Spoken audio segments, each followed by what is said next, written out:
but also what they get. Leading women from various disciplines converged in Kampala to deliberate on ways of overcoming visible barriers to women in leadership. Some of the barriers include gender inequality, with men still dominating various disciplines. According to the U.S. ambassador to Uganda, some men in Uganda argue that if women are economically and socially empowered, men will be shackled. This is not about putting one gender above the other, not about making women better than men or superior to men. It's about forming strong partnerships between women and men to move the entire country forward.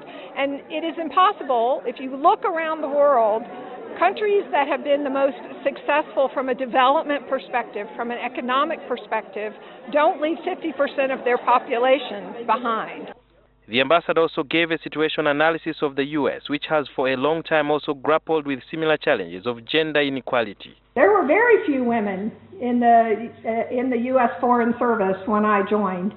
And up until just a few years before I did join, the few women who were there, if you got married, you had to resign. Some of the leading women who attended the workshop include Dr. Maggie Chigozi, who is a consultant at the United Nations Industrial Development Organization, and Dr. Sylvia Tamale, a human rights activist and defender. According to Maggie Chigozi, mentoring and emancipating women starts from home. Confidence. Are you giving your daughter? Are you being the cultural Muganda woman that I used to be, who says girls don't do that and girls do this, and we've got to stop that. Just allow her to go. Let her be what she wants to be. Let her reach wherever she wants to reach. So what toy are you giving her? Is she the one playing with the dolls while the computer is for the boys?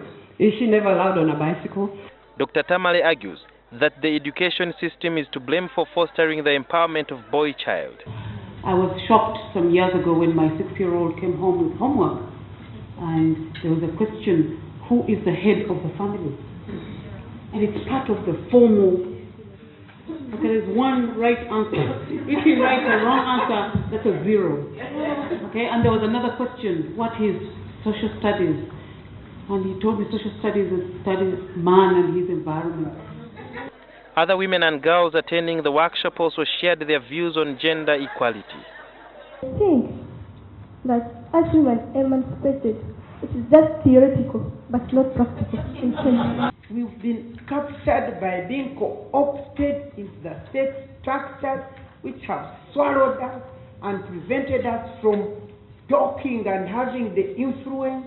Believe in what you think is right, do it correctly, the way you believe it, and everybody else will follow. So the women should come out of their shells and go for everything they need to get.